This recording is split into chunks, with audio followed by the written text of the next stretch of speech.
Perkenalkan, nama saya Nabil Muhammad Masami. Saya berkuliah di Universitas Pendidikan Indonesia, jurusan Film dan Televisi. Nah, kali ini saya akan menjelaskan sedikit tentang teori komunikasi organisasi. Tapi sebelumnya, apa sih teori komunikasi organisasi itu?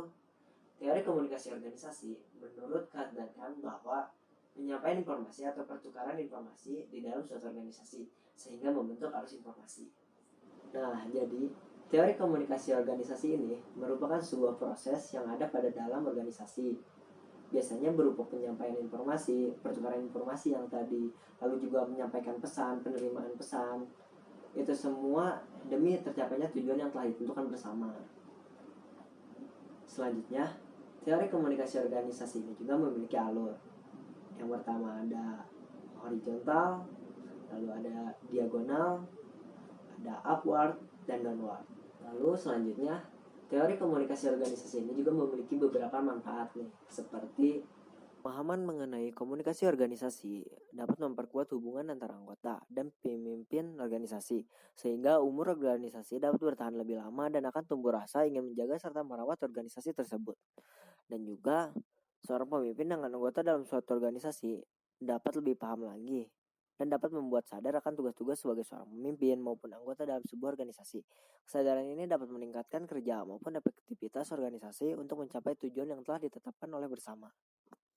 Nah, selanjutnya, teori komunikasi organisasi ini juga memiliki beberapa hambatan, seperti yang pertama, latar belakang atau frame of references. Latar belakang atau frame of references yaitu orang yang berbeda-beda dapat menafsirkan pesan komunikasi yang sama secara berbeda-beda pula tergantung dari pengalaman mereka sebelumnya.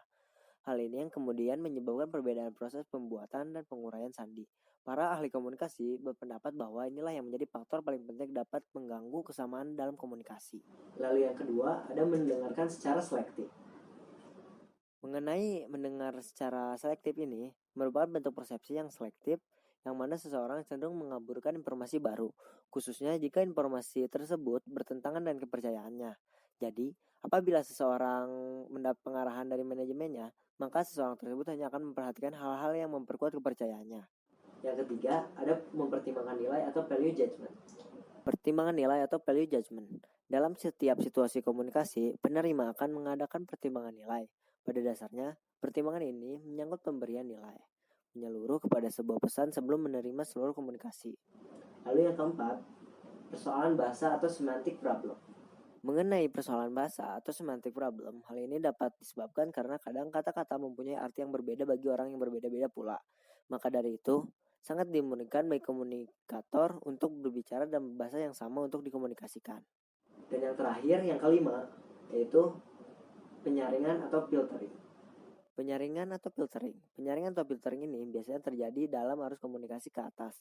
Dalam organisasi atau lembaga, penyaringan ini biasanya berhubungan dengan manipulasi informasi. Nah, jadi dengan adanya teori komunikasi organisasi ini, kita dapat mudah dan terbantu dalam mencapai tujuan goals bersama.